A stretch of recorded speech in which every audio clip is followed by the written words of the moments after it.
friends, a fast chicken pot pie. And I'm going to show you some tricks that's going to make it a lot easier and everyone's going to really enjoy it. So I'm using some chicken tenderloins that everyone in my family likes more than chicken breast. I'm just cutting it into about 1-inch sections. And the trick here is that we're going to marinate the chicken and leftover pickle juice. And my mother-in-law was here. She's like, why do you have pickle juice in the refrigerator and there's no pickles in it? And I was like, don't throw it away. She's like, why? And I said, because I use it as a marinade. And she's like, oh, okay. It makes it taste like Chick-fil-A nuggets. So we're just gonna pour the pickle juice onto the chicken. Here, a few spices we're gonna add to this. Paprika. I really like paprika, it gives a nice color and just kind of a fullness in your mouth. It tastes really nice. I put it in a lot of my foods. Sometimes if I want it to be a little spicy, I'll do a spicy or smoked paprika.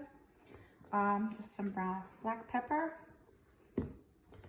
some granulated onion or some onion powder. I really prefer, but they didn't have onion powder at the store, so we will use what we have. And just a little bit of garlic powder. The garlic and the onion really help to take away that chicken smell that some people find really offensive. So we're just gonna let that sit for a little bit. Let me mix it around so we get all the spices into the marinade. Now you don't need to add oil in this. And we're going to, after this is marinated for a little bit, we're gonna dredge it in flour and do just a really quick fry. You don't need to cook it all the way because it's going to cook in the oven. So we'll let that sit for maybe 5-10 minutes or so. This mixing bowl, I added like 2 tablespoons of flour, and I'm just gonna add a little bit of Italian style seasoned breadcrumbs. I like the way it adds a little bit of crunch to the chicken. I like to fry up the chicken a little bit, give it a little bit more crunch when it goes into the casserole. And we're gonna add some nice vegetables. I don't like to overcook those either because I like it to have a little bit of bite into it. And I'm just gonna go through some of the other ingredients that we're gonna use while we're waiting for this to kind of marinate. So we saw the Italian style breadcrumbs, use whatever brand you like. I'm gonna add 1 can of this Healthy Request cream of chicken. If you don't have cream of chicken, cream of celery, cream of mushroom are all great choices. Then I just have some leftover dinner rolls that are starting to get a little stale, so we're gonna revive it in this casserole. And of course, can you make casserole without Ritz crackers? I don't think so. It just adds a really delicious saltiness. And if you remember, I didn't actually add any salt to the chicken because it's marinating in pickle juice, so you don't need to add too much salt. So what I like to do is add some Ritz crackers on the bottom of the casserole. We just set them in like this. And then we're gonna pour the casserole mixture on top of it. This was always my favorite part. My mom makes the best casseroles. I remember growing up, we used to eat casserole at least like once or twice a week. So we've got those already in here. And I think our chicken's ready to dredge now. So if you plan this ahead of time, you could have these soaking in the refrigerator during the day. And then when you're ready to cook, they'll have marinated longer and it would just be more flavorful. But I think we have enough time on this marinade. So I'm just gonna mix the flour mixture and mix the chicken into the flour mixture. You don't need to egg wash it or anything. The flour helps to keep the moisture into the chicken and to give it a little bit of a crunch in the actual dish. That looks about good. What do you think? I do most of my cooking with olive oil. That should be good, maybe a little bit more. Let's wait for that to get a little hot. In cooking, temperature is really important. So you want to make sure that this oil is hot but not scalding because you don't want it to burn. What degree is it? Oh, the oven? I've turned the oven on 400 to get ready to put anything. So you want to, when you put in the oil, the chicken into the oil, you want to hear a little bit of a sizzle. If you don't hear a sizzle, don't put the rest of it in. It's going to bring the temperature of the pan down and your chicken won't get that crust that you want. So once you put the chicken in, and I'm starting on the outside and moving in because I don't want it to to burn in the center. Once you put them in, don't move them around too much. Let it sit in. If you hear it getting too loud, turn the temperature down. We're at a little bit less than a medium right now. You don't want it to burn. You see, the sizzle kind of went away because I put so much chicken in there. It's not hot enough. You want to hear kind of a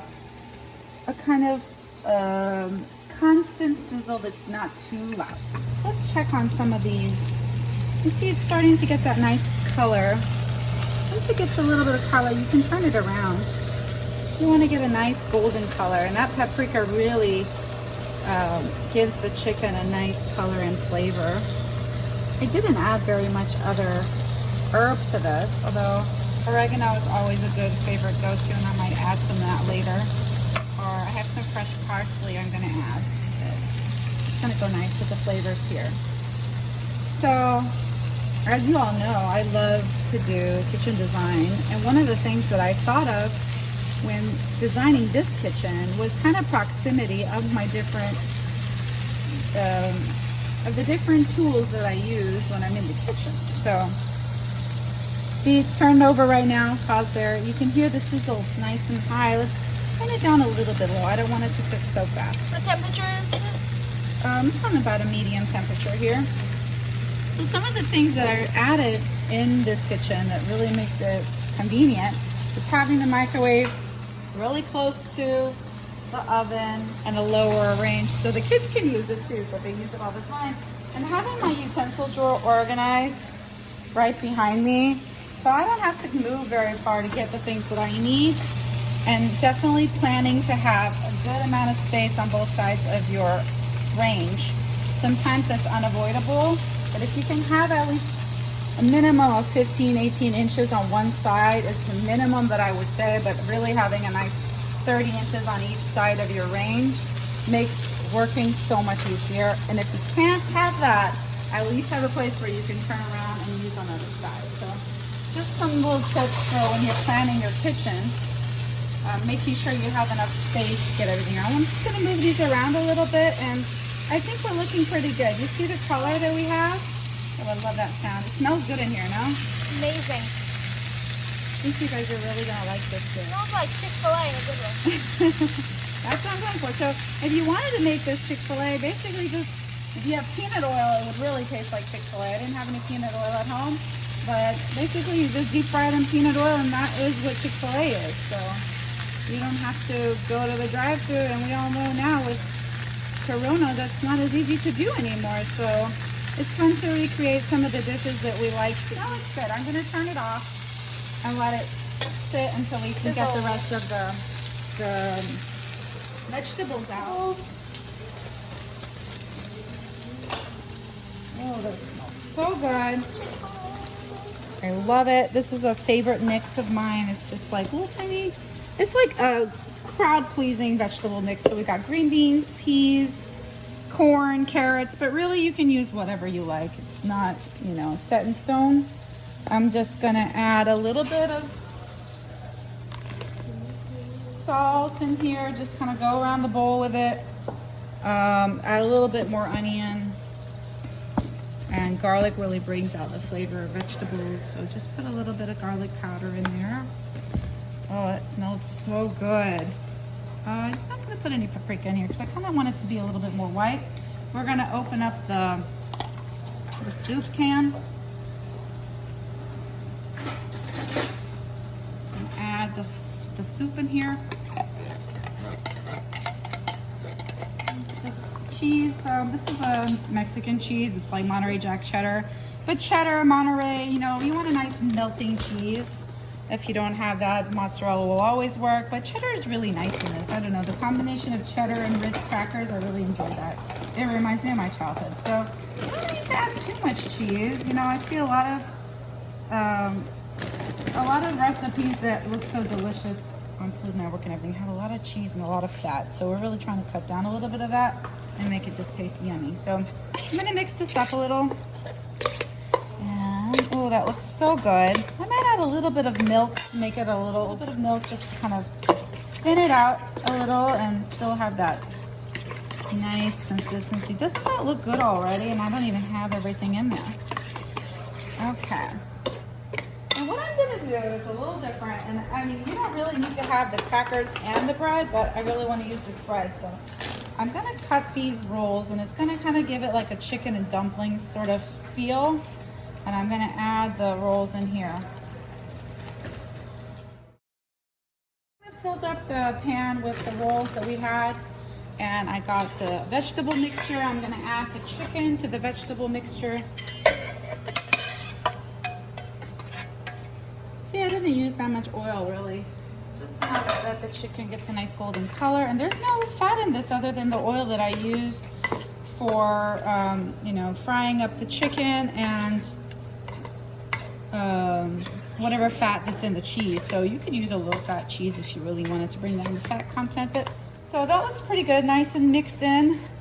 And we're just gonna put this all over the Delicious. And see, everything is almost cooked, so it really just needs to go into the oven to get the cheese all melted and get it all evenly distributed here. That looks good. I feel like I want to maybe thin it out a little bit because we have a lot of bread in there and I don't want it to taste dry. I'm just going to put some more milk in the bowl that I have and put all the rest of this goodness in there. We don't waste. We don't want to waste, exactly. So thanks for reminding me that, Dina. I have a beautiful assistant here, my daughter Dina. And you know, in our family, it's all about living well and being efficient with what we have. So I like to reuse things that I have and not make more than we're going to eat, which is another important thing. That was delicious. Okay, now I'm going to add some cheese on top because it just makes it so much more delicious. And if I didn't use all of the crackers on the bottom, I probably would have put some on top and crumbled that on, but I have a lot of bread in there, so I think I won't do that. Oh, I forgot to add the parsley in there, but that's okay. We can add it on top as a garnish. Okay, so it's going in the oven. 400. We'll probably put it in there for about, I don't know, 15 minutes or so and take a check. Y'all, it smells so good in here. I can't wait to see what this looks like. You want to check it for me? Yeah. All right. Let me open the stand back because it's really hot. It smells like pizza. Oh my goodness. Hello. So we see, we're waiting for the cheese to get a little bit more bubbly, but I like this brown color it's getting on top. It's so You see how the cheese is bubbling? Yeah. I see. Okay, I think it's time to eat. I think this meal could probably easily feed 6 hungry people. What do you think, girls? Amazing. It's good? Don't forget to view and like our food channels and tutorials. Bye.